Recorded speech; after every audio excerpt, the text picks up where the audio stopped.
بسم اللہ الرحمن الرحیم۔ السلام علیکم ورحمۃ اللہ وبرکاتہ۔ دوستو، پاکستان کے لیے بڑے اعزاز کی بات ہے، بڑے فخر کی بات ہے کہ مشہور مبلغ، داعی اسلام، اسکالر، ماہر علمیات اور ماہر تقابل ادیان ڈاکٹر ذاکر نائک حفظہ اللہ تعالیٰ پاکستان آ چکے ہیں، اور ان کا بڑا پرجوش استقبال بھی ہوا ہے پاکستان کے اندر۔ اور ان کا شیڈول یہ ہے کہ پاکستان کے اندر تقریباً وہ 10 دن رہیں گے، اور اس میں کراچی، اسلام آباد اور لاہور میں ان کے بیانات ہوں گے۔ اس کے لیے رجسٹریشن بھی جاری ہے، اور بڑے زور و شور سے لوگ رجسٹریشن کر رہے ہیں اس کے اندر۔ ڈاکٹر ذاکر نائک صاحب ایک ایسی شخصیت ہیں کہ جو اس ٹائم تمام امت مسلمہ کے لیے ایک اثاثہ ہیں، ایک ایسا ذریعہ ہیں جنہوں نے اس وقت عالم اسلام میں ساری دنیا کے اندر مسلمانوں کا مقدمہ لڑا ہے، اور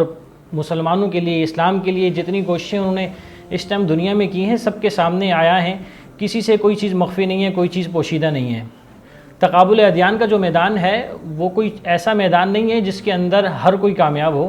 کیونکہ تقابل ادیان کے لیے سب سے پہلے ضروری یہ ہے کہ آپ کو اپنے مذہب اسلام، قرآن پاک کی تعلیمات، احادیث مبارکہ کی تعلیمات اور ان تمام چیزوں سے واقف ہونے کے ساتھ ساتھ آپ کو دیگر مذاہب کے علوم، ان کی کتابوں پر بھی مہارت ضروری ہے، اور یہ تمام چیزیں ڈاکٹر ذاکر نائک کی دسترس کے اندر ہیں۔ اسی وجہ سے ان کے ہاتھوں اس ٹائم ہزاروں نہیں لاکھوں لوگ اسلام کے حلقے کے اندر داخل ہوئے ہیں، اور یہ کوئی چھوٹا اعزاز نہیں ہے ایک مسلمان کے لیے کہ اس کے ہاتھ سے تقریباً لاکھوں کافر حلقہ اسلام کے اندر داخل ہوں۔ لیکن ہمارے یہاں معاملہ یہ ہے کہ ہم شخصیت پسندی کے اندر ایسے الجھے ہوئے ہیں کہ ہم کسی کے ایسے معاملات جن کو فقہی مسائل کہا جا سکتا ہے، فقہی مسائل کے اندر یا کسی کا نظریہ، کسی کا عقیدہ کسی معاملے کے اندر ایسا مختلف ہے جس میں میری آراء الگ ہے، آپ کی آراء الگ ہے، اس کو فقہی مسائل کے طور پر ڈیل کرنا چاہیے۔ لیکن اس کے باوجود ہم لوگ اس کو ذاتیات پہ اتر آتے ہیں اور اس کو اتنا نیگیٹو لے کے جاتے ہیں کہ ہم اس کو گستاخ یا دیگر جو ہے نا فتوے دینے لگ جاتے ہیں۔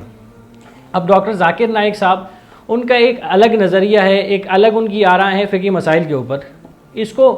فقہی مسائل کے طور پر اگر ہم سمجھیں تو ایک اختلافی مسئلہ سمجھا جائے گا، لیکن یہ ہے کہ اگر ہم اس کو ذاتیات پہ مبنی کر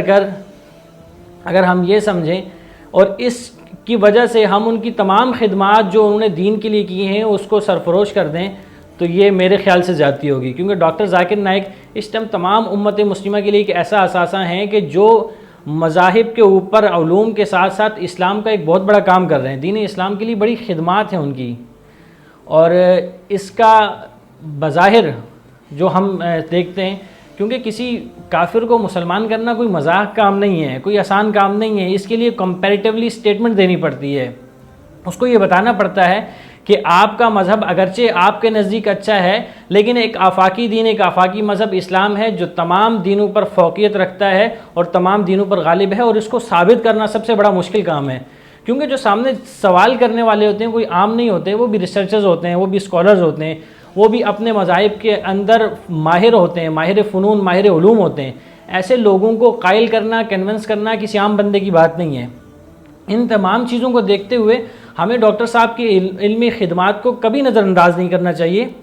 اور بالخصوص ہمیں ان سے وہ تمام باتیں سیکھنی چاہیے جو اسلام کے لیے وہ کر رہے ہیں۔ جتنی محنتیں ڈاکٹر ذاکر نائک صاحب یا دیگر علماء یا محدثین جو کر رہے ہیں، ہمیں تمام لوگوں کی خدمات کو اسی طرح سے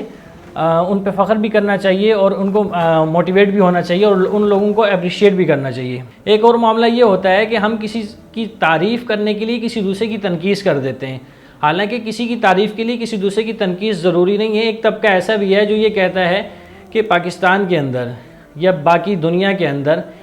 صرف ایک شخص ڈاکٹر ذاکر نائک صاحب کام کر رہے ہیں۔ ہم ان کی خدمات کا اعتراف کرتے ہیں اور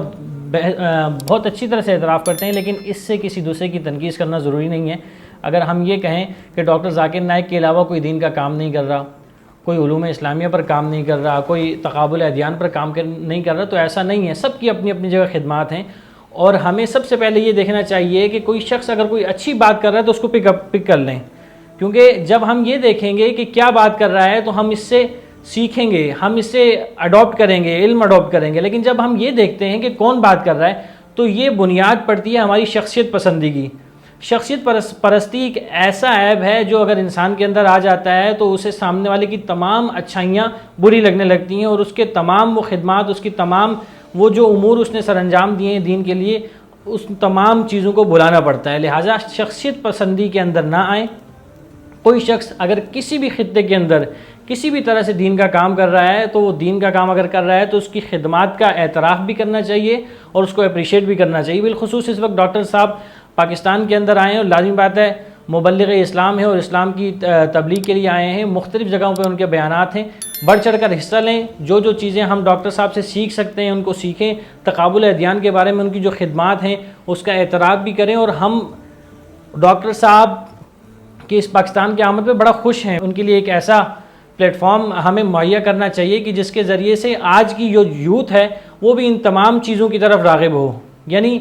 اس وقت اسلام کے لیے ضرورت ہے ان تمام ایسے لوگوں کی جو اسلام کا مقدمہ ہر پلیٹ فارم پر لڑیں۔ جس طرح ڈاکٹر صاحب ایک پلیٹ فارم پر اسلام کا مقدمہ لڑ رہے ہیں، اس طرح ہمیں بھی چاہیے کہ ایسی یوتھ کو تیار کریں، ایسی جنریشن کو تیار کریں جو اسلام کا مقدمہ لڑے اور دین اسلام کا پرچم سر بلند کریں۔ اچھا، اب چونکہ ڈاکٹر صاحب آ چکے ہیں، وہ تمام حضرات یا وہ تمام لوگ جن کو کسی بھی طرح سے کوئی ان سے علمی خدشات ہیں یا کوئی ایسے تحفظات ہیں، وہ آئیں، ان سے سوال کریں اور اطمینان بخش جواب طلب کریں۔ اگر تو یہ جواب ان کو مطمئن لگتا ہے تو اس پر قائم رہیں، اگر اطمینان نہیں بھی ہوتا تو اختلاف کریں، لیکن تمیز اور ادب کے دائرے کے اندر، کیونکہ ہمارے یہاں ایک عمومی رواج ہے، ایک عمومی مزاج ہے لوگوں کا کہ اندھے نکالتے ہیں چہرے سے میرے نقص، بہروں کو ہے شکوا کے غلط بولتا ہوں میں۔